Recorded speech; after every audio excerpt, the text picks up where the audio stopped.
Tous, merci pour votre présence. Nous allons organiser une discussion, une libre discussion autour du thème des rebelles et plus précisément de l'anthologie Les Rebelles que vous pouvez voir derrière moi, que vous pouvez voir la couverture, en coédition Le Monde CNRS Édition, une anthologie que j'ai eu le plaisir de coordonner avec Jean-Noël Jeannonnet. Avec moi, Catherine Millet, à ma droite, romancière et directrice de la revue Art Press. Elle a aussi, on peut lire, participé à l'anthologie Les Rebelles, dans la mesure où l'un de ses textes y est reproduit, dans la partie intitulée Sexe et censure. Catherine Millet, qui est l'auteur en 2001 de La vie sexuelle de Catherine M. et qui a publié son dernier roman il y a quelques mois. J'ai également à ma gauche Jean Birnbaum, rédacteur en chef du Monde des livres, essayiste, qui est également un auteur de l'anthologie, car il a signé la partie consacrée à Georges Bernanos. Bernanos, dans une anthologie des rebelles, ça a surpris un certain nombre de lecteurs. On va essayer de montrer avec Jean Birnbaum, on va y revenir, comment un homme d'ordre et de tradition peut également prendre la figure de l'insurgé. Jean-Noël Jeannonnet, historien, président du conseil scientifique des rendez-vous de l'histoire de Blois, qui a donc dirigé cette anthologie. Jean-François Kahn, qui a écrit en 2001 un livre intitulé Ceux qui ont dit non, les rebelles. On observe d'ailleurs un certain nombre de rebelles qui figurent à la fois dans votre livre et dans le nôtre. Ça sera évidemment l'occasion d'ouvrir la discussion. Alors ces rebelles, ce sont des rebelles qui ont pris la plume. Les rebelles connaissaient le pouvoir des mots pour éveiller les consciences, résister à l'oppression et transformer le monde. Ils ont un jour rompu avec les accommodements, les mensonges ou les préjugés de leur temps pour faire de leur vie un combat et donc se sont souvent battus avec la plume. On a tenté dans cette anthologie de faire découvrir ou redécouvrir ces grands textes. Il y a plus de 20 spécialistes, notamment des historiens qui y ont participé. Dans cette anthologie sont traités des thèmes comme les jansénistes, Voltaire, la contre-révolution, Victor Hugo, la révolution romantique, le printemps des peuples, les abolitionnistes, Jean Jaurès, les anarchistes, Georges Clemenceau, Léon Blum, Charles de Gaulle, les résistants, Georges Bernanos, la révolution féministe, François Mauriac, pour citer les principaux d'entre eux. En se rebellant, ces voix ont affirmé leur refus des immobilismes et des conformismes. On va essayer de savoir si leurs écrits ou gardent de leur force et de leur justesse. Qu'est-ce que nous disent ces textes aujourd'hui, en 2014 Alors, Jean-Noël Jeannonnet, commençons peut-être par un effort de définition. Qu'est-ce qu'un rebelle et qui sont ces rebelles qui ont pris la plume dans cette anthologie On vous écoute. D'abord, permettez-moi une précision chronologique. Nous devrons quitter la salle à 4h moins le quart pour des raisons liées à Clemenceau. D'autre part, vous me demandez, Grégoire, de rappeler peut-être l'origine du livre. Vous l'avez dit d'un mot. Ce sont des fascicules que le journal Le Monde nous avait demandé, Franck Nouchy en particulier, de préparer autour de ce thème des rebelles pour les distribuer de semaine en semaine, suivant un processus que vous connaissez. Et puis l'idée est venue à Grégoire, avec les presses du CNRS, effectivement, de faire une anthologie de l'anthologie. C'est un peu une construction en abîme pour proposer ce livre-ci. Alors, comme j'ai déjà, devant quelques-uns d'entre vous, dire je les reconnais, proposé hier matin, oui, mais salut, proposé hier matin déjà une espèce d'ouverture à la thématique telle que nous la concevions pour ces journées. Je ne voudrais pas me répéter, juste dire que nous n'avons pas été mécontents, malgré quelques critiques, de choisir un titre qui soit un thème qui soit assez ambivalent, ou en tout cas qui soit pas immédiatement lisible, parce que précisément notre talent, notre goût, en tout cas notre appétit, est de distinguer, d'expliquer, d'organiser.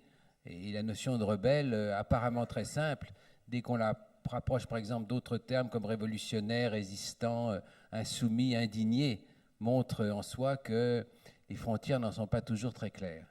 Mais nous avons choisi cela, non pas seulement à cause de la force d'entraînement, de mouvement qu'elle comporte, mais aussi parce que le terme même de rebelle conduit à explorer la plupart des champs de l'activité humaine, c'est-à-dire l'entièreté de l'éventail qui nous concerne, nous autres historiens, les activités politiques, activités religieuse, activité scientifique, activité économique et sociale, bien sûr. Et immédiatement, si vous évoquez tout cela, des noms se souviennent à l'esprit de gens qui peuvent avoir pris figure de rebelles.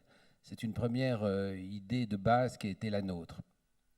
D'autre part, nous n'avons pas voulu naturellement faire des rebelles des saints de vitrail, d'aucune façon. Il y a des rebelles qui parfois sont arrivés au pouvoir grâce à leur rébellion même.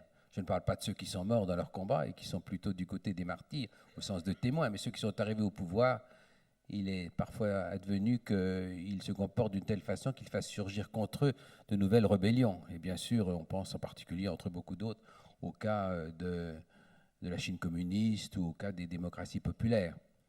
Et puis, la rébellion ne veut pas dire forcément qu'on est du côté, mais là, vous avez entendu longuement les propos du philosophe invité hier soir. Il n'est pas évident que le mot de rebelle doit en quoi que ce soit être synonyme de tenant du parti du mouvement, en tout cas pas forcément du mouvement vers une idée d'avenir, de progrès. Il y a des rébellions contre le mouvement même, des rébellions qui regardent vers le passé, des rébellions de la nostalgie. Et c'est pourquoi nous avons voulu en donner des exemples qui nous ont paru frappants dans cette anthologie. Et puis il y a bien sûr des individus, des groupes et des ensembles. Et puis nous avons traité également de thématiques, comme l'a indiqué Grégoire, la peine de mort par exemple, ou la torture. Ce ne sont pas des rébellions spécifiques de groupes ou de personnalités que nous avons soulignées. Nous avons fait une sorte de liste de personnages qui nous ont paru se distinguer dans ce combat-là. Alors certains ont dit, mais qu'est-ce que c'est que ces rebelles? Quel rapport entre Spartacus et François Mauriac? Enfin, je résume. Eh bien, il me paraît qu'il y a toutes sortes de façons de se rebeller. On peut se rebeller aussi contre le 16e arrondissement. Évidemment, ce n'est pas à grand péril, mais je dis ça sans ironie pour François Mauriac, puisqu'il a lui aussi pris de grands risques au moment de la période de la Résistance, en étant un des écrivains majeurs qui se sont exprimés sous le nom de Forêt. Je prends cet exemple de Mauriac parce qu'il nous a été signifié. Et puis il y a des personnages qui se trouvent incarnés, des mouvements, par exemple Olympe de Gouges, que célébrait hier la ministre, qui nous a fait l'amitié de venir ouvrir nos travaux. Olympe de Gouges, elle incarne une certaine forme de féminisme. Donc c'est une dernière question, et après je rends la parole à notre modérateur. C'est la question de savoir qui, à quel moment, peut incarner comme rebelle individuel des rébellions collectives. Et ce que cela veut dire, est-ce que cela signifie? Et puis en somme, à la fin des fins, la mesure nécessaire de l'efficacité, le mot est peut-être mal choisi, mais de l'effet, disons plutôt, d'une rébellion quelle qu'elle soit. Il y a des rebelles en chambre qui ont témoigné pour la très longue durée, parfois en sont morts, je le disais, et puis il y a des rebelles qui ont immédiatement abouti à des résultats concrets. Et cette distinction est également nécessaire, car ce n'est pas forcément à l'aune du succès immédiat que l'on doit témoigner de la place dans l'histoire de tel ou tel rebelle. Il y a une dialectique des différentes temporalités, comme toujours en histoire. Il y a des rebelles qui parlent pour l'immédiat ou pour le quasi-immédiat, et puis d'autres qui témoignent pour la très longue durée, qui ont été là à tout risque, à tout péril, et qui néanmoins, ayant parlé de la sorte, ayant agi de la sorte, ayant couru des risques de la sorte, peuvent figurer dans la gratitude parfois, mais ça c'est de l'ordre de l'attachement affectif ou moral, et en tout cas dans l'attention de ceux qui s'efforcent de restituer le passé, et en particulier tous les acteurs qui ne se sont pas accommodés d'un mouvement assez spontané des sociétés à se perpétuer elles-mêmes. Merci. Alors, vous évoquiez ces rebelles qui ne se sont pas forcément indignés par rapport à la défense d'une idée de progrès ou qui, au contraire, combattu pour défendre l'ordre ancien. Il y a dans le livre une partie consacrée aux contre-révolutionnaires qui tous ont cette tonalité d'une vision un petit peu larmoyante de la modernité et qui se révoltent au nom des traditions et de la hiérarchie. C'est un peu le cas de Georges Bernanos, Jean Birnbaum. Bernanos, c'est l'Action française, c'est le royalisme, mais à la fois c'est une formidable rébellion. Il est tout le temps à contre-courant en quelque sorte. C'est pour ça que vous avez choisi de le traiter dans le volume. Oui, c'est aussi parce que c'était à votre invitation, cher Grégoire Kaufmann. Bonjour à toutes et à tous. Merci beaucoup pour votre invitation. Effectivement, moi je ne savais même pas qu'il y avait des gens qui s'étaient étonnés de la présence de Bernanos dans ce volume. C'est surtout Mauriac en fait, qui a étonné les lecteurs. Mais j'ai eu quelques échos et quelques retours sur Bernanos. Il vaut toujours mieux attaquer le premier. D'accord. Moi, je pense que, effectivement, bon, pour dire quelques mots sur Bernanos, effectivement, depuis le début de ces rendez-vous de l'histoire, on tourne autour du problème évoqué par Jean-Noël Jeannet, de cette espèce d'incertitude sémantique, de définition entre rebelle, résistant, révolté, révolutionnaire. Et il y a une espèce de guerre autour du mot rebelle. Martial Gauchet, dans sa conférence inaugurale, raillait toutes celles et tous ceux qui qui prétendent faire du mot rebelle une sorte de marque déposée dont ils seraient propriétaires. Bernanos est vraiment exactement là, c'est-à-dire que c'est quelqu'un dont toute la vie et toute l'œuvre sont structurées par, et je parle sous le contrôle, j'aperçois Alain Gérard Slama qui est là et qui a beaucoup compté dans ma lecture de Bernanos, dont toute l'œuvre et toute la vie, donc celle de Bernanos, cette œuvre et cette vie sont structurées par une sorte de volonté rebelle de redorer le blason des mots et justement de considérer que les mots ont été souillés, que leur sens a été perverti par ceux qu'il appelle les imposteurs. Et pour lui, quelque part, être un rebelle, c'est d'abord s'insurger contre ceux qui ont perverti les mots qui structurent son espérance. Alors, il y a le mot enfance qui est central, il y a le mot jeunesse, le mot honneur, le mot France, le mot Église. Et c'est intéressant parce que sa rébellion est vraiment à même la langue autour de cette incertitude justement de qui a le droit ou non de se déclarer dépositaire. Alors, il a là-dessus des passages absolument superbes. Vous savez, il y a un moment, il se décrit comme une sorte il y a une espèce d'autoportrait en vieille servante dans Les Enfants humiliés cet autoportrait où il se décrit comme une vieille servante qui aurait été expulsée de chez elle par des nouveaux propriétaires, des nouveaux patrons qui veulent tout casser et qui continueraient hors de chez elle à raccommoder les chaussettes. Et lui vraiment est dans cette espèce d'effort permanent de ravaudage de la langue comme on ravaude les chaussettes. Alors c'est vrai que son espérance n'est pas progressiste, sa rébellion n'est pas progressiste, mais comme le disait Jean-Noël Jeannet tout à l'heure, et puis comme l'a dit aussi très bien Sophie Vanish, l'historienne spécialiste de 1789 qui a fait la une du supplément du Monde des Livres que nous avons, qui est dédié au rendez-vous de l'histoire. Effectivement, même quelque part, le mot rebelle connote dans notre imaginaire politique, depuis la Révolution française, tout autre chose que le progrès. Elle explique que le rebelle, pour les révolutionnaires de 89, c'est celui qui s'oppose aux droits de l'homme, qui s'oppose à la souveraineté populaire, c'est finalement le traître à la patrie. Donc, tout autre chose que des révolutionnaires. Et c'est vrai qu'aujourd'hui, et je voudrais en terminer par là, il y a bien au-delà des partis, des sensibilités politiques, l'idée que la rébellion, y compris quand elle est tournée vers l'avenir et vers une forme d'espérance à venir, doit mobiliser ce qui est derrière, pas forcément le progrès ou un progrès, puisque les illusions du progrès ont été beaucoup dénoncées, on en est beaucoup revenu. Et là, c'est une tradition qui court de Bernanos à des gens comme à Walter Benjamin, en passant par un philosophe marxiste comme Daniel Ben Saïd, qui se réclamait beaucoup de Benjamin. Vous savez, chez Walter Benjamin, il y a cette très belle métaphore où il dit « L'ange de l'histoire a le regard tourné vers l'arrière, vers le passé ». Chez Bernanos, il y a cette phrase « Rien ne saurait résister à ce qui est derrière nous ».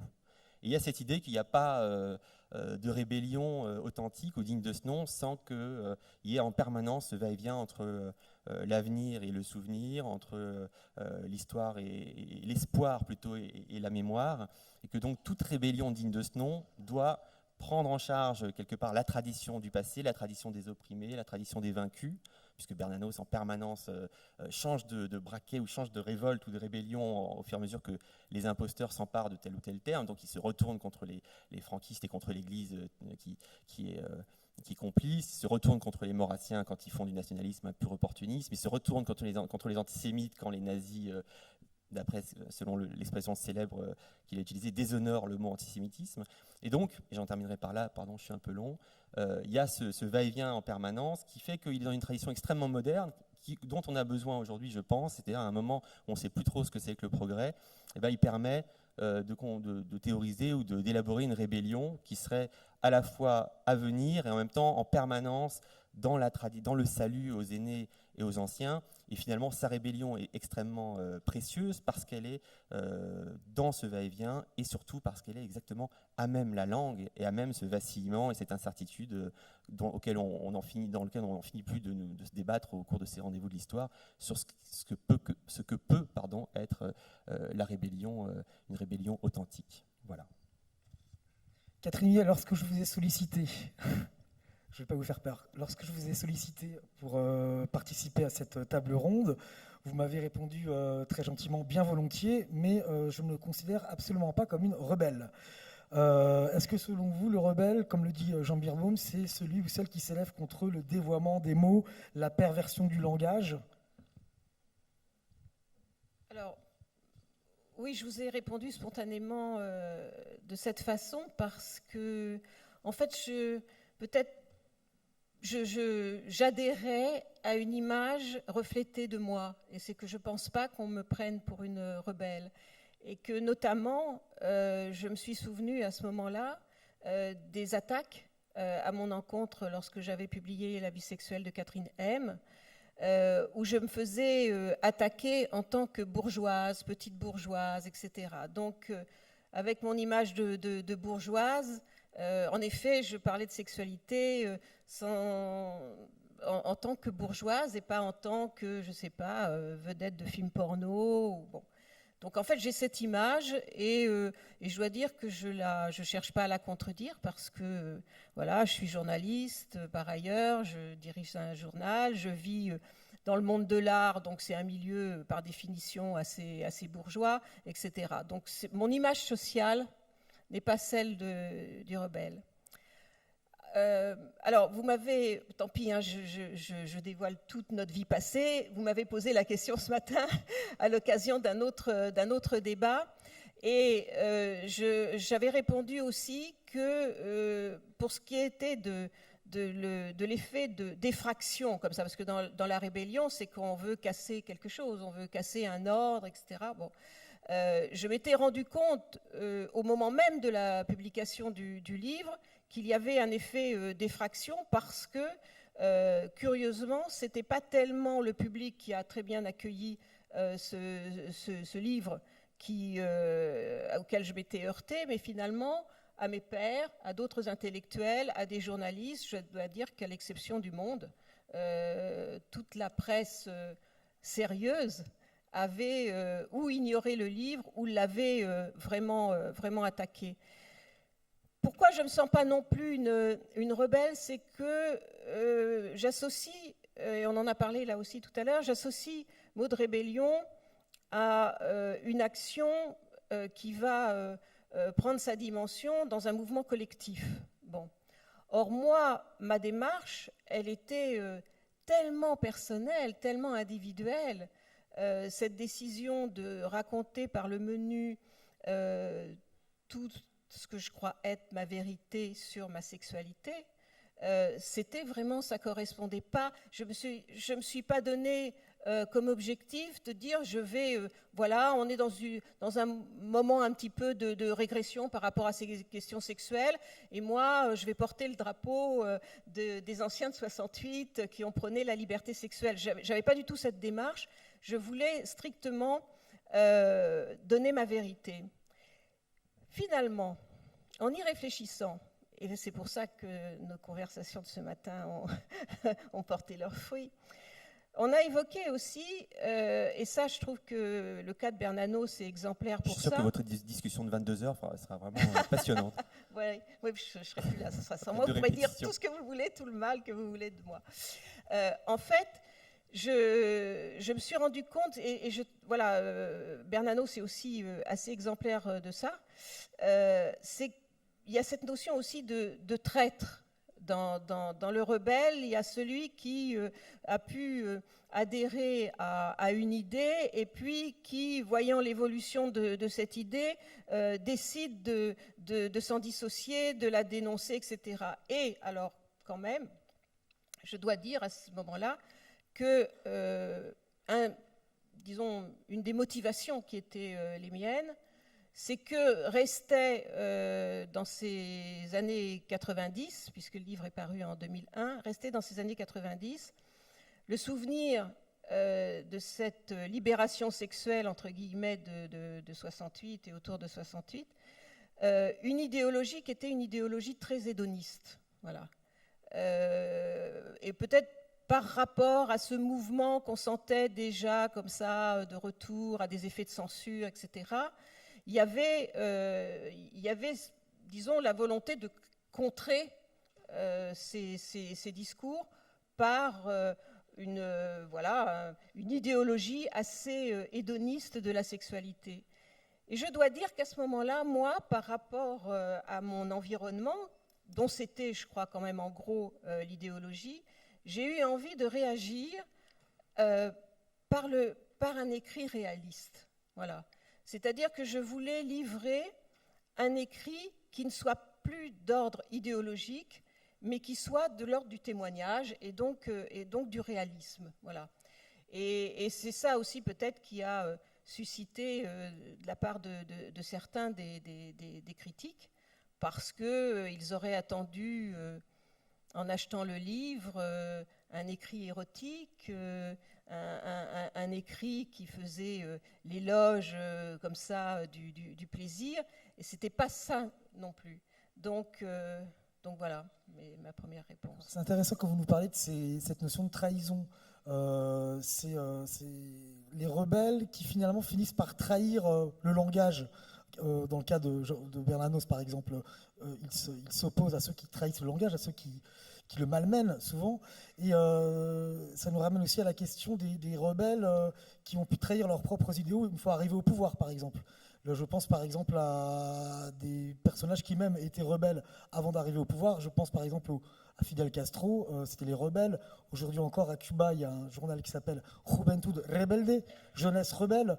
Les franquistes, Franco et ses amis dans les années 30, pendant la guerre civile, s'appelaient eux-mêmes les rebelles. Voilà, donc on revient toujours à ce problème de définition. On peut avoir été un rebelle et ensuite arriver au pouvoir et puis finalement entrer dans le conformisme. Est-ce que ça serait le cas, selon vous, et je sais déjà quelle va être votre réponse, Jean-François Kahn, de Charles de Gaulle, par exemple? Est-ce que lui qui a fait l'acte de rébellion par excellence en juin 40, en appelant à la rébellion contre un gouvernement légal, est-ce qu'une fois qu'il arrive au pouvoir en 58, il reste le rebelle qu'il a été, ou bien au contraire, il entre peut-être dans la voie d'une forme de conformisme? Non, mais de toute façon, la rébellion, c'est un acte. Si tout à coup, ce n'est plus un acte, c'est un statut, ça n'a plus de sens. C'est un métier. Vous êtes quoi? Je suis chirurgien, je suis boucher, Ah non, moi je suis rebelle comme métier. Il y a des gens, on en connaît aujourd'hui, enfin, leur métier c'est d'être rebelle. Bah, si votre métier c'est rebelle, c'est une rébellion très relative. C'est là où je suis très intéressé du fait qu'on a commencé sur Bernanos. Je trouve ça très intéressant parce que c'est en effet extrêmement emblématique. Bernanos, d'abord, vous l'avez dit, est doublement rebelle. Mais la première rébellion, c'est une rébellion installée. Il est Action française, il est royaliste, plutôt maurassien. Il a le style de toute cette école, c'est-à-dire très violent. Pas qu'il est plus rebelle que d'autres, c'est le style de l'école. Et il est... Peut-être pas forcément dire que l'Action française c'est une rébellion installée début des Non, mais années lui, 1900. il est installé je veux dire, sa rébellion, c'est celle de son milieu, c'est celle de son monde, c'est celle, en gros, quand même, de son église, c'est celle de sa caste, c'est celle... Alors, c'est quand même une rébellion, mais nous, on a fait tous l'expérience de cela. Même quand on apparaît des grands rebelles, mais quand on est rebelle dans son milieu, dans sa case, dans son parti, etc., c'est plus confortable que quand on casse avec son milieu, sa case, son parti, etc. Sa première rébellion, il est dans son milieu. La deuxième est extraordinaire. La deuxième est emblématique. Parce que là, tout à coup, c'est inattendu. C'est-à-dire, c'est un éclair. Et les rébellions qui changent l'histoire, c'est des éclairs. C'est des éclairs qui déclenchent formidablement un orage. C'est-à-dire que tout à coup, confronté, on ne s'y attendait pas aux Baléares, aux franquistes. Le franquiste, normalement, c'est son truc. Tous ces gens autour de lui qui pensent comme lui, qui lisent ses livres, ils sont adhérents au franquisme, ils défendent le franquisme, et même au-delà de lui, même la droite modérée, en vérité, défend le franquisme.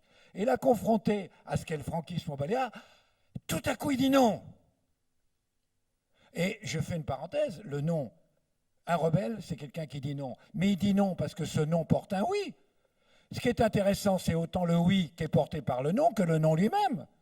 Sans quoi un enfant qui se rebelle parce qu'il ne veut pas manger la soupe, c'est une rébellion formidable, sauf où est le oui. Là, c'est le oui à quelque chose, c'est-à-dire le oui à une... C'est souvent le oui au carambar. Oui, peut-être, ça peut être le oui au carambar. Carambar, mais on n'ouvre pas les micros pour ce genre de phrase. C'est souvent le oui au carambar quand même. Oui, le non oui, à la oui, soupe. oui. Mais enfin, c'est un oui qui Je peux n'a en pas témoigner. d'universalité extraordinaire et traumatisant. Et donc, c'est ça qui est intéressant. Et il faut bien voir ce que ça comporte. Un isolement par rapport à son milieu, un isolement par rapport à son monde, un isolement par rapport à son univers, une haine que ça provoque. Voilà, c'est en ce sens que c'est emblématique. Si on voulait poser des questions, on pourrait se demander si Bloom est bien à sa place. Bloom est un homme extraordinaire, Bloom est une grande conscience, Bloom est un repère moral. Est-ce un rebelle? Bloom confronté à Munich, il est contre, eh ben, il vote pour. Il n'ose pas, c'est-à-dire ce que Kérylis, homme de droite, député de Neuilly, fait tout seul, contre son parti, contre ses amis, qui se lève, il dit non, non, on ne peut pas voter ça. Tout seul, ça c'est une acte de rébellion. Bloom, quoi qu'il en pense, vote oui. La non-intervention en Espagne, il n'ose pas. Les Anglais ne veulent pas, on ne peut pas, etc. Il n'a pas l'acte au moment, il vote contre Pétain, mais il n'a pas l'acte qu'aura De Gaulle, etc., qui est, allez, je m'en vais, je vais à Londres, je prends l'initiative, etc. Et surtout, quand le Sénat vote contre le Front populaire, alors qu'il n'est pas obligé de démissionner, il pourrait là, pour le coup, faire acte de rébellion. Attendez, nous, on a le peuple pour nous, on a la classe ouvrière pour nous, etc. J'accepte pas. Ah non, le Sénat est contre, a voté contre. Bon, ben, je me retire. Donc, oui, c'est un grand homme, mais est-ce que c'est rebelle? Je ne suis pas sûr. Donc, comme vous l'avez dit, il y a toutes formes de rébellion. Il y a des rébellions de posture. D'ailleurs, voilà, je suis un rebelle, c'est bien vu. Voilà, il y a des rébellions de profession, comme je l'ai dit. Il y a des rébellions caractérielles. Il y a des gens qui sont rebelles parce qu'ils sont caractériels, parce qu'ils ne sont pas capables d'être pour, qu'ils sont contre tout, oui, etc. Ah oui, il y a aussi ça. Il y a des rébellions monstrueuses. L'État islamique, c'est des rebelles. C'est une rébellion. Votre typologie est intéressante. Vous ne voulez pas donner un ou deux exemples à chaque fois? Bon, si, je vais vous donner. Je viens de vous le dire pour l'État islamique. Oui, mais enfin ça, voilà, c'est... Non, mais pour les rebelles professionnels, par exemple, ou les rebelles caractériels. Jean-Édouard Hermanier était un rebelle caractériel, par exemple. Voilà. Et simplement, je prends deux exemples. Vous avez les rebelles Blanqui, par exemple. Moi, j'étais très frappé par le personnage de Blanqui. C'est un rebelle professionnel. C'est-à-dire, tout le temps, de l'âge de 20 ans, il est rebelle. Il se rebelle sans arrêt. Il fait des coups d'État, des coups de force, etc. Et ça n'a aucune importance. Aucune importance, ça ne change rien. Jamais. Il ne fait pas bouger d'un millimètre le cours de l'histoire. Ou alors, vous en avez un autre cas intéressant qui est Rochefort. Il est rebelle. Donc il est rebelle contre l'Empire, c'est formidable, au nom de la République, parce que c'est bien. Bon.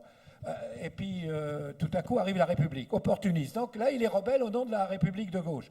Puis arrive une République de gauche. Ah ben il est toujours rebelle, et finit à l'Action française, et il finit d'extrême droite, et il finit antisémite, c'est-à-dire qu'il n'arrive pas à se libérer, si vous voulez, de cette espèce d'automaticité de la rébellion.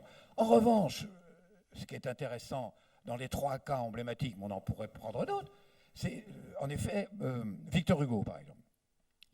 Ce qui est extraordinaire chez Victor Hugo, c'est qu'il faut bien voir, d'abord, c'est un mondain, c'est un arriviste, c'est un type qui court après toutes les décorations, c'est un conservateur, membre de la Chambre des Pairs, rien ne lui plaisait mieux qu'aller au palais du roi voir des concerts, etc.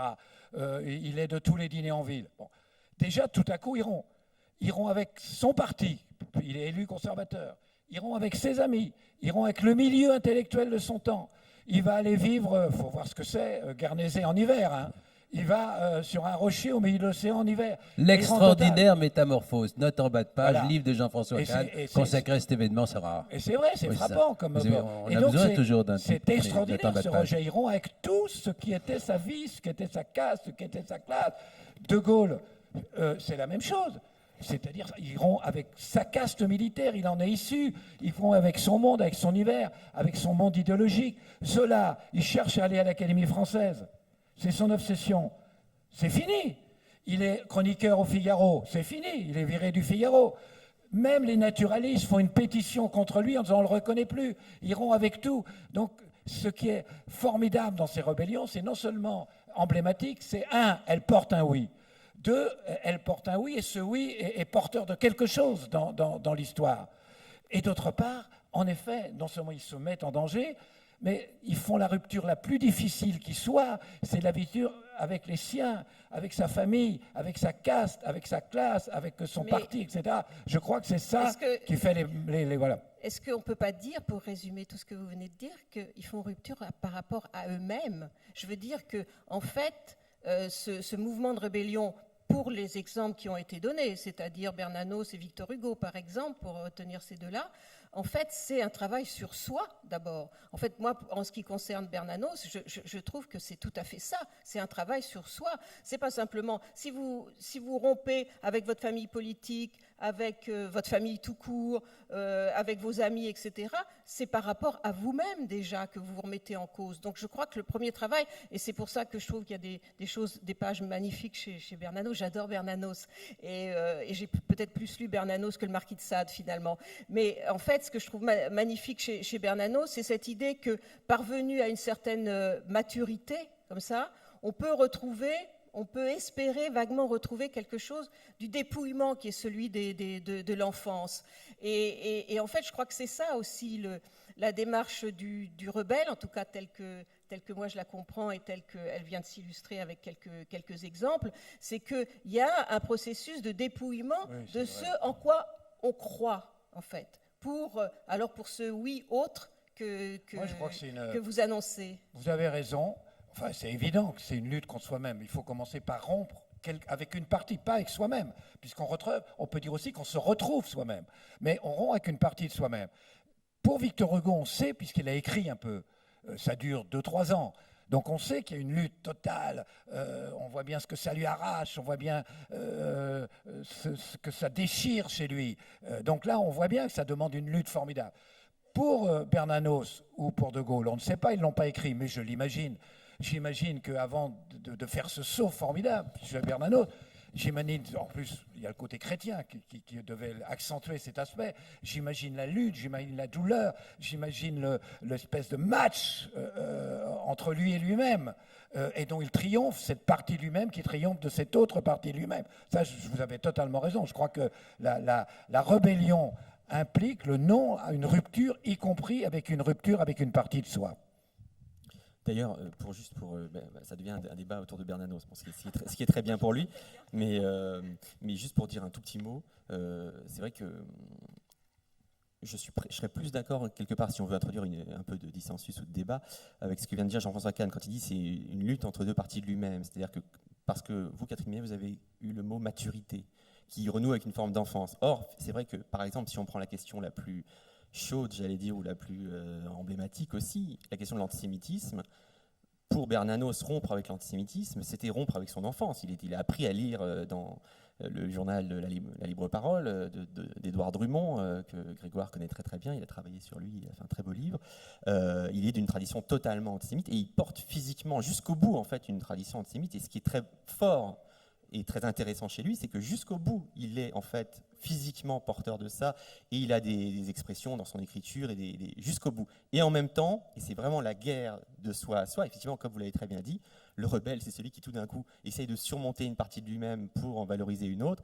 En même temps, il est pris d'un dégoût absolu devant le nazisme, etc., et il se met à écrire des très beaux textes sur la hideuse terreur antisémite, etc., mais toujours dans un va-et-vient incroyable, où rompre avec cette prose-là de haine et de préjugés, c'est rompre avec une partie de son enfance et même de son corps, en fait.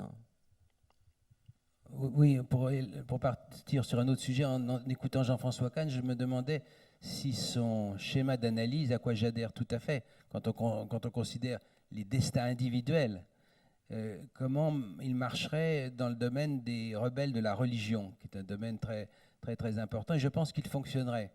Effectivement, si on prend les gens qui sont jugés comme hérétiques, et qui éventuellement, lorsque leur religion a du succès, deviennent simplement des fondateurs de nouvelles religions, il faut aussi qu'ils travaillent contre ce qu'ils ont appris. Giordano Bruno, par exemple. Par exemple, tous ceux qui ont en effet, au nom d'une idée de la science, accepté d'aller contre ce qu'on leur enseignait, là où un Descartes, par exemple, a à côté de ses fulgurances intellectuelles, de grandes précautions. De la même façon, est-ce qu'on peut dire que les fondateurs de religions monothéistes sont des rebelles? Est-ce que Jésus-Christ n'est pas tout simplement un des rebelles les plus connus sur cette planète? Non, mais c'est en ce sens que Giordano Bruno est plus intéressant que Ravaillac. Ravaillac est un rebelle, en plus, c'est un rebelle qui accepte le martyr. Quel martyr? Mais c'est un rebelle qui dit on doit revenir en arrière. Non à la tolérance, non à la liberté, etc. Giordano Bruno, c'est un rebelle qui dit contre le dogme religieux, non, excusez-moi, mais il faut ouvrir le monde. Il faut ouvrir cette vision qu'on a de l'univers. C'est deux rébellions, mais l'important, c'est à quoi ils disent oui. Et l'un dit oui quand même, projette quelque chose, et l'autre, en effet, lui dit un oui totalement en arrière. Avec des chronologies d'efficacité très inégales, puisque Ravaillac est assez successful, comme on dirait là-bas, alors que par exemple Damien, qui est aussi un révolté, avec son canif, ça ne marche pas. Et Giordano Bruno, il faut du temps pour qu'il soit vraiment efficace. Je pense décidément que cette question des rythmes, des allures, de l'influence des rebelles est un élément d'explication qui peut être fécond. En fait, on le voit bien, être rebelle, c'est souvent penser contre soi-même, c'est penser contre son camp. Et je vous écoutais par rapport à Léon Blum, je trouvais un peu sévère. Quand Léon Blum arrive au pouvoir, il pense contre son camp, il fait une formidable théorisation de l'exercice du pouvoir qui était pensée contre l'orthodoxie socialiste. Ça nous ramène un peu à cette problématique des rebelles et de l'exercice du pouvoir. En 36, Léon Blum, il a contre lui toute une partie du Parti socialiste. Lorsqu'il dit oui, nous les socialistes, on peut. Pas quand il arrive au pouvoir, non, c'est pas tout à fait. Franchement, c'est pas tout à fait exact. Il a une réflexion courageuse avant de la non, mais c'est pas une théorisation. critique, moi, que je fais de Léon Blum. Je dis je ne suis pas sûr que ça soit adéquat, le mot de rebelle. Justement, c'est peut-être ce qui lui manque. Il a toutes les qualités, sauf celle-là. Alors c'est DA qui est un rebelle? Hein? C'est les néos qui sont des rebelles? Qui? Les néos. DA. Ah non, c'est non, mais il y a une chose qui peut choquer, qu'on peut dire qui pourrait choquer quelques personnes. Je ne sais rien d'ailleurs, je dis choquer.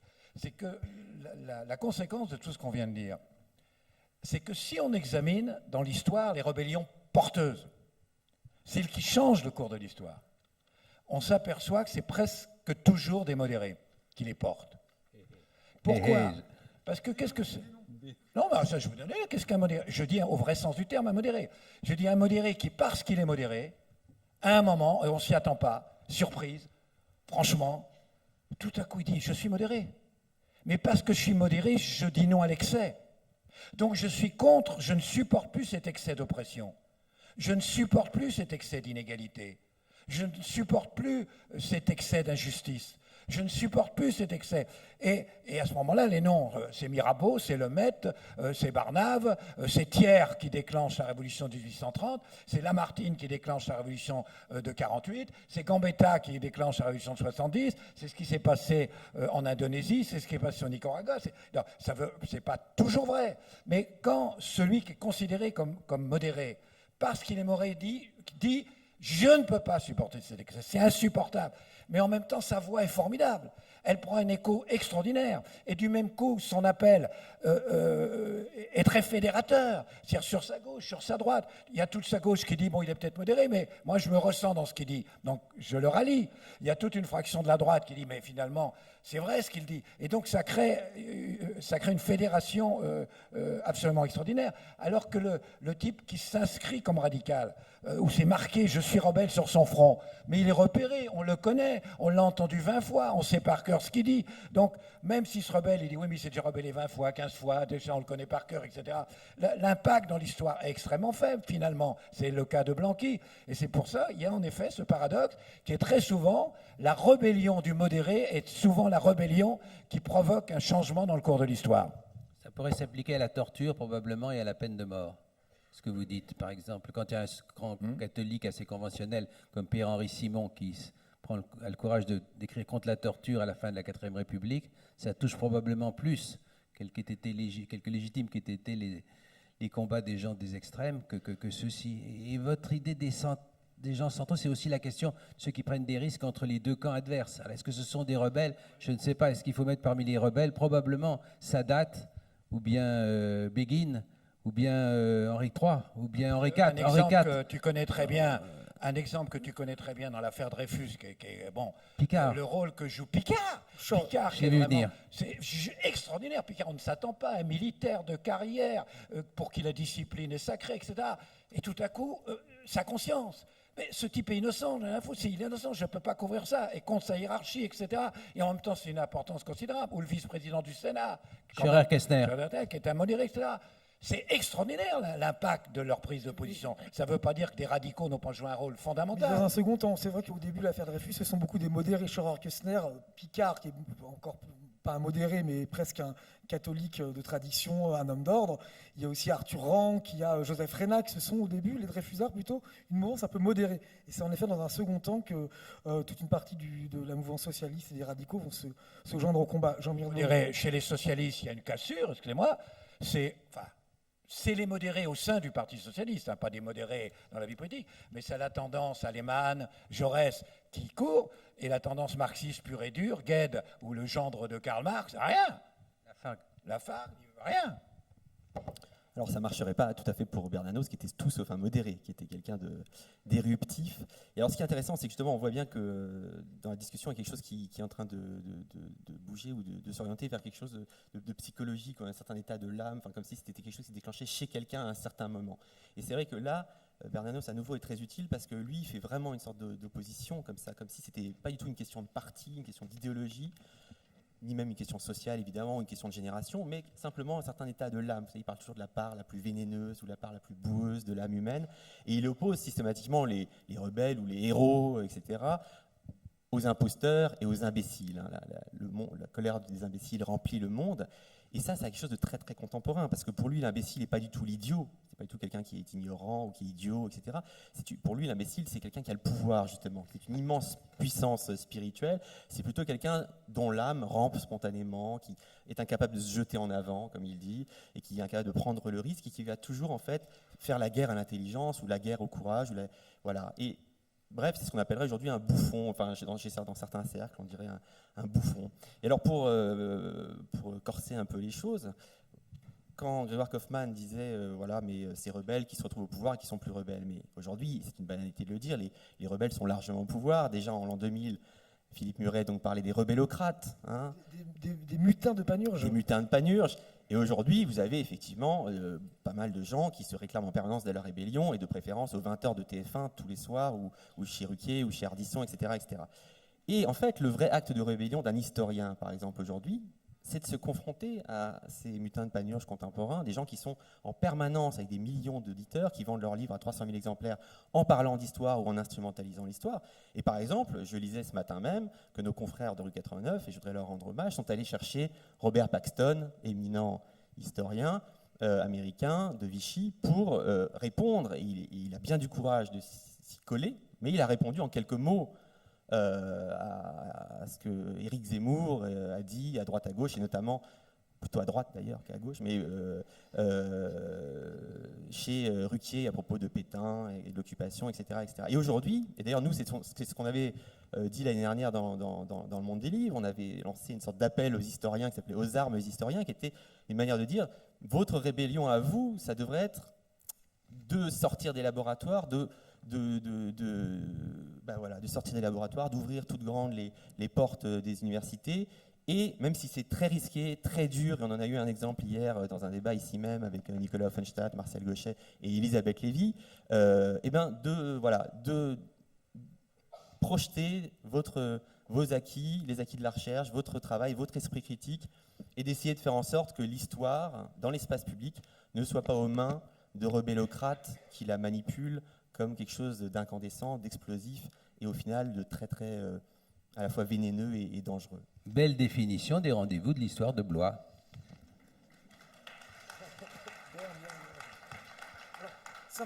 Passons à un autre sujet, mais Je vais faire une remarque à propos sur le entre parenthèses à propos de Paxton. Quand Paxton a écrit son livre, pour voir. C'était il y a 30 ans, je pense, à peu près. Ouais. Quand il écrit son livre, j'en ai fait une critique à l'époque. Et j'ai fait une critique dans le Figaro littéraire. J'ai reçu, ce qui est beaucoup, 200 lettres, c'est rare qu'on reçoive 200 lettres, dont 199 très violentes sur une base vichiste. 199 sur 200 lettres étaient une défense de Pétain et une accusation terrible contre ce qu'osait dire. Mais puisque vous avez parlé de Zemmour, en passant, c'est intéressant parce qu'il se donne comme rebelle. Et certains le voient certaines comme rebelle. Donc ça va bien dans le sens qu'il y a rebelle et rebelle. Bon. Quand il considère que le summum de la rébellion, d'un point de vue historique, c'est dire en gros, finalement, Pétain a plutôt sauvé les Juifs. Et c'était pas si terrible, et c'est pour la France, tout compte fait, c'est peut-être mieux qu'on l'a eu avec ça. J'ose dire ça. J'ose dire comme rébellion. Il ose, sauf que ça passe. Sauf qu'on peut le dire. Il y a un soubassement sociologique, politique, qui fait de gens qui, d'ailleurs, n'attendent qu'on dise ça. C'est pour ça que je donnais cet exemple quand j'ai écrit cet article des 200 lettres, qui n'attendent que j'ai ça. Je fais une autre parenthèse, mais qui va vous frapper. Quand j'étais jeune, j'avais un père qui dirigeait un cours privé sous la Tour Eiffel, dans un beau quartier. Sous la Tour Eiffel ? Oui, il était quasiment sous la Tour Eiffel, avenue d'Abordonnay. Et les élèves étaient des élèves difficiles, mais de la grande bourgeoisie un peu parisienne. Enfin, plutôt parce que... Et j'étais tout jeune, en 1948.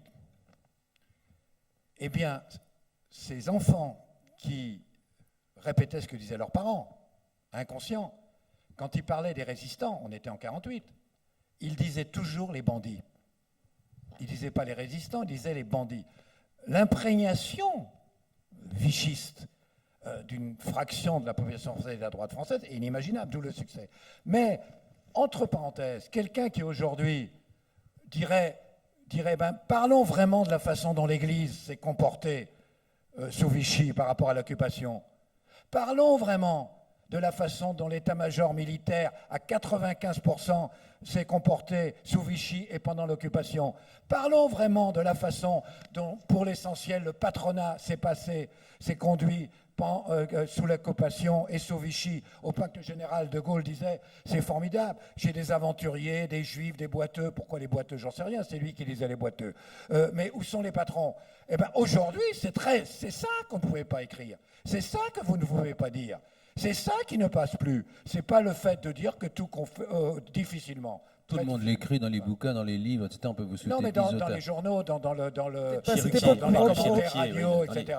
Dans les émissions, il y a 3 millions de personnes qui... Pour revenir à Vichy, vous classez dans votre ouvrage Pétain parmi les rebelles. Rebelles négatifs, mais rebelles quand même. Oui, parce que j'ai voulu choisir 2 rebelles, justement. J'ai voulu choisir, à la fin, 2 rebelles à contrario. C'est les rebelles contre le cours d'histoire, etc. Et donc, je choisis Pétain et Louis XVI. Voilà. Il y a eu 199 lettres, ne me parle pas extraordinaire. Il restait sûrement 199 vichistes dans la France de l'époque. Non, mais c'est le pourcentage. C'est pas le fait que parce ça que soit les autres étaient d'accord, ils n'ont pas pas le fait écrit. qu'il soit 199, c'est le fait que ça fait 99,9% des gens qui écrivaient. Ouais, on écrit pour protester. Vous écrivez souvent pour dire formidable. J'ai jamais reçu de votre lettre Oui, pour me dire heureusement, ça ce que arrive. même se mérite. Ça arrive. Si j'avais fait l'éloge de Vichy, j'aurais reçu 200 lettres disant que c'était formidable. Ah oui. Ah, Jean-Noël Jeannet, on apprend tous les jours. On ne va pas déflorer ce qui va se passer dans 1 heure lorsque le ministre va venir débattre avec Jean-Noël Jeanneney, mais quand même, on voudrait avoir un peu la primeur de ce que va être ce débat par rapport à une grande figure de rebelle qui figure dans notre anthologie, Clémenceau. Clémenceau rebelle, Clémenceau auteur de La Mêlée sociale. Je sais que c'est un personnage cher à votre cœur, Jean-Noël Jeanneney. Auteur de La Mêlée sociale, ou Clémenceau briseur de grève, Clémenceau qui défend les communards au début des années 1880, ou le Clémenceau premier flic de France. C'est compliqué, non? Oui, c'est compliqué, si compliqué que je tiens à vous laisser dans un état de suspens Mais alors, et à réserver les réponses, si vous voulez bien, Non, mais alors, le délai. problème, Non, c'est je que ne c'est- répondrai pas parce c'est que je une- trouve que quand même, j'adore être perroquet, j'aime le psittacisme, mais enfin, dans certaines limites. Alors, je veux dire que je ne veux pas... Puis en plus, la question est très importante et la réponse très Mais aléatoire. Catherine Millet a Donc, accepté de attends, on répondre va à cette attendre. question. C'est pour préciser qu'en fait, les personnes qui sont dans la salle ne pourront pas assister à la prochaine conférence. Ils vont devoir On céder peut leur pas. place. Ah Voilà, c'est pour ça, en fait. Mais je Ah pense oui, à oui, eux. oui. J'ai écrit un très bon livre. Non, franchement, je vais pas. On va dire, dans plus que. Oui, enfin, il m'arrive de dire les choses répétées ici. D'accord, non, mais je quelquefois, comprends, ça peut mais- vous aider, mais c'est- franchement, c'est- pas par système et pas sous l'influence d'un de mes amis les plus chers qui est en train de s'exprimer. Très bien. Alors, on va M'en revenir- voulez pas, m'en on voulez va- pas, mais vraiment, Absolument, c'est. absolument Ouais. pas. On va revenir sur Vous voyez, c'est le pas très langage. préparé. On peut être un rebelle et s'en prendre à la forme, on peut être un rebelle et malmener le langage. Victor Hugo, par exemple, c'est un rebelle politique et à la fois il y a cette formidable invention, cette subversion qui va mettre en péril le langage à une certaine époque. C'est de la bataille d'Hernani, c'est également, je le sais, un personnage cher à votre cœur. Pourquoi est-ce que vous avez choisi de faire figurer Hugo dans l'anthologie et quelle est aussi aujourd'hui la force de la voix hugolienne pour l'être en prison? Pour la raison que. Alors là, je ne vais pas moi qui vais me répéter, je vais répéter ce qu'a si bien dit il y a un instant Jean-François Kahn, c'est-à-dire qu'il y a une extraordinaire métamorphose. C'est le titre du livre que j'aime beaucoup de Jean-François Kahn, qui est précisément un effet de zoom sur ces 3 ou 4 années-là, qui part d'un étonnement, d'une curiosité. Comment cela a-t-il été possible que ce personnage couvert d'honneur, qui dînait en effet chez le duc de Montpensier en 1847, qui était du côté des pairs de France, enfin, etc. Alors, si on veut le regarder, il faut commencer par apercevoir ce que, dans l'antériorité de sa vie, on peut apercevoir comme premier signe, néanmoins. J'imagine que vous avez songé, par exemple, à cette fête chez le duc de Montpensier, absolument extraordinaire dans Chose Vue, il est encore pair de France, où il regarde l'arrivée de tous ces uniformes chamarrés, de ces belles dames en splendides atours, etc. Et derrière des barrières, qui n'étaient pas encore celles d'aujourd'hui, mais en bois, il voit le peuple. Il y avait, dit-il, je le dirais bien que lui, mais il y avait dans les regards de tous ceux qui considéraient cette arrivée quelque chose qui annonçait des bouleversements futurs. N'est-ce pas? Et on pourrait voir, c'est pas... Bon, vous n'allez pas nous mettre en désaccord. C'était juste par rapport à la forme, en fait. C'était par rapport à comment est-ce qu'on peut bousculer les règles de l'art. Et alors, il y a un Juste autre par rapport à la élément, forme. il y a une autre, pardon, il y a une dernière, puisque vous n'avez parlé sur Victor Hugo, il y a un autre aspect qui me paraît important, qui est le regard jeté sur la Révolution de 1789. En un temps, effectivement, après les années 70, où la République, qui était en train de s'installer, souhaitait évidemment mettre l'accent sur les droits de l'homme et du citoyen sur les années 89-90 et jeter un voile pudique ou éventuellement une injonction sévère envers 1992 et 93. De ce point de vue-là, c'est un des plus beaux livres de Victor Hugo que 93. Et c'est un acte de rébellion contre ce qui domine. C'est là qu'il rejoint Georges Clemenceau. Tiens, je vais vous parler. Non, Georges Clemenceau, quand il condamne avec son fameux mot la pièce de Victorien Sardou, quelle famille, la pièce de Victorien Sardou, je crois que l'autre en descend, non, Michel? Oui, enfin, c'est idiot ce que je dis. Je reviens, effacé. Donc, Victorien Sardou, vous savez, Thermidor, où il s'en prend très violemment à la Révolution et où Clemenceau dit, mais non, il faut interdire cette pièce. C'est d'ailleurs pas très, très bienvenu, l'interdiction. C'est un acte de censure, nous la détestons ici. Mais il consiste à dire, pour nous, la Révolution est un bloc. Alors ensuite, évidemment, il s'en est un peu défendu. Il a dit, c'est nuancé, j'approuve pas les massacres de septembre, j'approuve pas les crimes. Mais je considère effectivement qu'il faut la prendre comme un tout. D'abord parce que vous la regardez comme un mal absolu, vous, gens de droite, mais surtout parce que ce qu'a porté, c'est ce que dit Victor Hugo en 93, ce qu'a porté la Convention au moment même de ces terribles traverses rencontrées, au moment de ces drames, ça a été des intuitions sur ce qui surviendrait plus tard dans l'ordre social, dans l'ordre de la protection des plus défavorisés, dans l'ordre de la défense internationale des valeurs de la République, qui mérite aujourd'hui encore, 100 ans plus tard, une admiration absolue. Alors il n'est pas un même rebelle qu'à Guernesey, il y a moins de mérite, mais néanmoins c'est une forme de rébellion, me semble-t-il, intellectuelle. Et il faut parler des rébellions d'artistes, des rébellions d'écrivains contre ce qui est l'idée dominante du temps. Vous vouliez intervenir, Catherine, justement par rapport à cette question de la forme, comment bousculer la forme, comment prendre d'assaut les règles de l'art. J'ai pas la recette, hein, mais en fait, donc, je trouve que c'est plus intéressant de souligner ce paradoxe, qu'il y a en fait deux cas extrêmes. Il y a le cas contemporain pour nous de Pierre Guyota, par exemple, qui est quelqu'un qui, je pense, c'est un rebelle, c'est aussi quelqu'un même, pas simplement dans la langue, c'est pas simplement dans le domaine littéraire qu'il a été un rebelle, c'est aussi, il a eu des engagements politiques, il a pris des risques, etc. Bon, donc, mais Pierre Guyotat est quelqu'un qui s'est attaqué à la langue, justement, et qui a produit un français qui faisait exploser la langue française, justement. Alors ça, c'est un cas pris chez nos contemporains. Mais si on retourne en arrière et qu'on revient au Marquis de Sade, dont on a beaucoup parlé aussi ce matin, c'est exactement la démarche inverse. C'est-à-dire que, au contraire, pourquoi Sade est encore aujourd'hui subversif, d'une certaine façon, c'est parce que dans peut-être ce qu'il y a de plus beau comme usage de la langue française, ce qu'il y a de plus parfait du point de vue stylistique, il fait pénétrer des choses qui sont insupportables pour nos consciences, en fait, hein, aussi bien sexuelles, mais surtout aussi de sadisme et tout ça. Donc je crois que en fait, on peut jouer de deux façons. Et il y a un autre, puisqu'il faut aussi peut-être ne pas oublier qu'il n'y a pas que les écrivains ou les philosophes ou les hommes politiques qui peuvent être des rebelles, mais aussi les artistes, mais aussi les peintres. J'avais en tête, par exemple, l'exemple de Manet.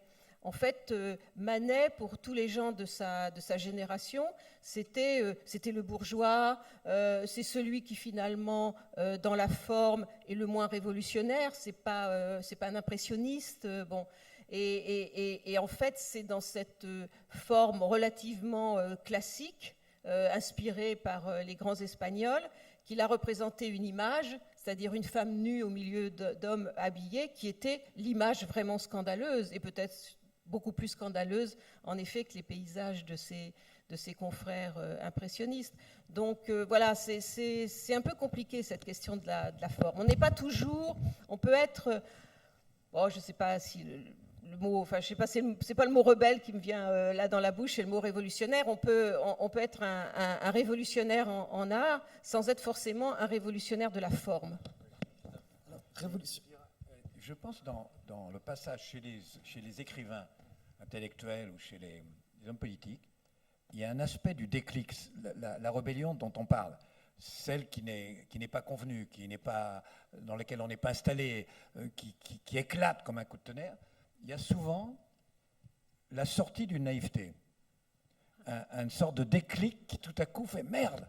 Si vous me prêtez cette vulgarité, je dis merde, on m'a couillonné. Les yeux qui se dessillent. Chez Victor Hugo, par exemple, c'est très net, il est député de droite et il a un programme électoral qui est celui de la droite où il faut lutter contre la misère, il y a toute une série de préconisations, puis il siège avec les gens de droite. Puis il assiste aux réunions, et puis de temps en temps, il dit, mais dans notre programme, on a dit qu'il faut lutter contre la misère, contre les excès d'injustice. Et les mecs lui disent, non mais ça c'est pour le programme, ça c'est pour être élu, on n'est quand même pas, on va pas quand même le faire. Et là on sort, il y a un choc. Ah bon? C'était pas pour faire, c'est pour vendre. Et ça c'est le déclic, on sait que c'est le déclic. Et De Gaulle c'est pareil. De Gaulle, tout à coup, sa casse militaire, elle se couche.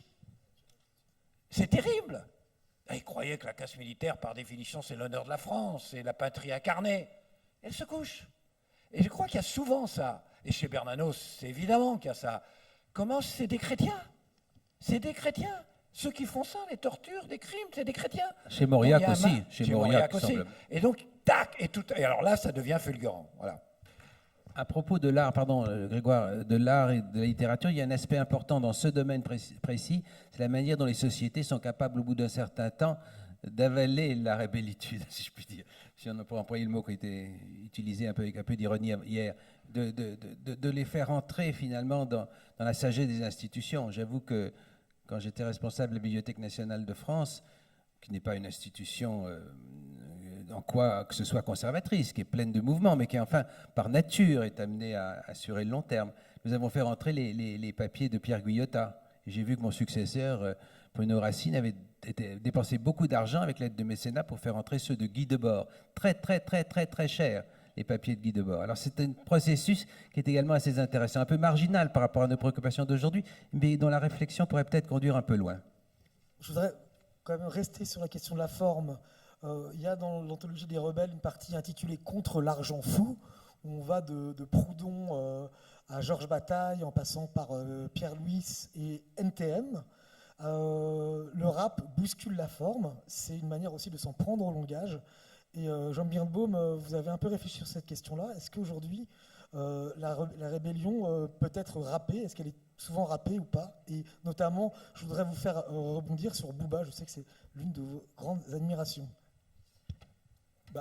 Je ne sais pas si j'ai beaucoup réfléchi là-dessus, mais en tout cas, c'est vrai que pour moi, ça compte énormément et que les rappeurs sont en plein dans notre sujet. C'est-à-dire qu'ils sont eux-mêmes en permanence en train de dénoncer les faux rebelles et de la surenchère comme ça, très bernanosienne sur le langage, où il faudrait en permanence renouer avec une parole authentique, une rébellion authentique, les vrais, les faux. Enfin, ça structure entièrement le rap depuis l'origine. Et c'est l'enjeu, quelque part, de tout ce qui est scandé, de tout ce qui est tchatché, etc. Chez Booba, c'est très présent. Et récemment, j'ai eu la chance d'interviewer à l'Opéra de Paris, à l'occasion des 70 ans du Monde. On a fait un truc qui s'appelait le Monde Festival.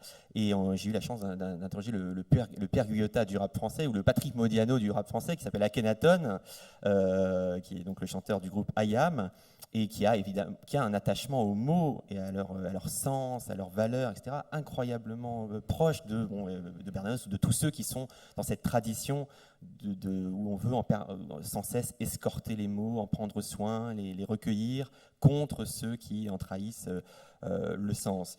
Donc effectivement, je pense que dans le rap, il y a quelque chose comme ça. Je voudrais vous lire d'ailleurs un beau rap. Il n'y a peut-être plus de mots simples, comme il n'y a plus de vrai pain. Tant pis, si les meilleurs ont vraiment trop servi, eh bien, nous en referons d'autres. Nous referons des mots libres pour les hommes libres. Voilà, c'est pas en fait un passage de NTM, c'est une citation de Bernanos à nouveau, mais on peut dire que ça pourrait tout à fait se retrouver dans la bouche d'un rappeur français, parce que ce nouage, ce lien permanent d'une vocation rebelle ou d'une espérance rebelle, et d'un soin prêté aux mots et à leur portée subversive et insurrectionnelle, est extrêmement présente chez les rappeurs, chez les meilleurs rappeurs. Il y a aussi du très mauvais rap, comme il y a de la très mauvaise littérature. Peut-être essayer de donner un peu la parole à la salle. Quelqu'un voudrait intervenir, rebondir sur les sujets traités?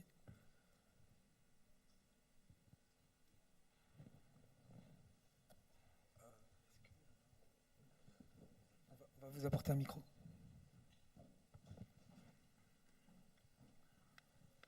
Merci. Je n'ai pas encore lu l'anthologie qui est présentée ici, mais je me promets de le faire très rapidement.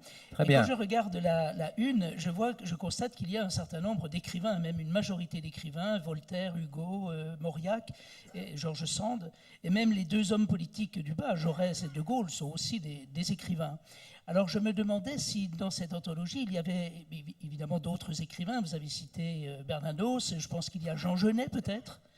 Je ne sais pas, ou Louis-Ferdinand Céline, qui d'une certaine manière sont aussi des rebelles. Alors je me pose la question suivante, je me demande finalement si la littérature n'est pas peut-être la suprême rébellion, si finalement les grands écrivains ne sont pas tous des rebelles, et si une histoire de la littérature ne serait pas finalement une histoire de la rébellion. On nous a reproché de ne pas avoir mis Rimbaud. C'est un vrai débat, ça. Je pense qu'une action, même très transformatrice sur le langage, n'est pas en soi une rébellion. Céline, oui, il y a une espèce de volonté de triturer, de violenter le langage, qui chez lui est une forme de rébellion. Là, c'est incontestable. Mais ceux qui ont le plus transformé le langage, dans l'histoire, Ronsard et Du Bellay avec la Pléiade, profondément, si vous lisez un texte de la Pléiade et avant, et ensuite Malherbe, il n'y a aucune rébellion. Leur calcul, si on ne comprend plus, personne ne comprend plus ce qu'on écrit. Voilà, on écrit un langage que le peuple ne comprend pas. Il faut quand même évoluer pour se mettre au diapason de notre époque. Et ça, c'est la démarche de la Pléiade, c'est la démarche de Malherbe. Là, pour le coup, il n'y a pas de rébellion. Donc, il y a des actions sur le langage qui sont une forme de rébellion, mais qui portent une autre rébellion. Comme par hasard, chez Céline, ça ne porte pas que la rébellion sur le langage, ça porte autre chose. Et il y a des transformations très radicales sur le langage qu'on ne peut pas considérer comme des rébellions en soi. Quand notre cher Hugo dit j'ai mis un bonnet rouge au vieux oui. dictionnaire, d'après vous, c'est une rébellion ou pas? Ah si, là oui, mais parce que d'ailleurs, lisez, attendez. je vous donne, faites une expérience. Lisez un poème qui était très connu dans le temps, maintenant plus rien n'est connu, mais qui était très très connu, parce qu'on apprenait tous ces poèmes à l'école et tout, qui est L'Enfant grec de Victor Hugo. Je veux de la poudre et des balles. Voilà, je veux d'abord. Lisez ça, L'Enfant grec, on trouve dans tous les... Vous le lisez, et lisez ensuite n'importe quel poème de la légende des siècles. Mais c'est extraordinairement frappant. L'enfant grec, c'est d'un classicisme, c'est un langage du XVIIIe siècle, c'est des mots du XVIIIe siècle, c'est des phrases du XVIIIe siècle. Les gens des siècles, tout à coup, ça éclate, ça pète, ça s'en va, c'est un autre langage. Or, entre-temps, il y a eu la transformation politique de Victor Hugo. Il est absolument évident que son action révolutionnaire sur le langage et le vocabulaire est parallèle à son évolution politique et son ralliement à une action révolutionnaire sur le plan politique. C'est un peu antérieur, parce qu'en fait, Voilà. l'évolution du langage et du mode poétique, antérieure à sa mutation. Ça commence, politique. mais c'est vraiment après que ça prend une ampleur terrible. Je te dis, lis ce poème, c'est incroyable. Hein. C'est très frappant. Je te promets de le faire. Y a-t-il d'autres questions?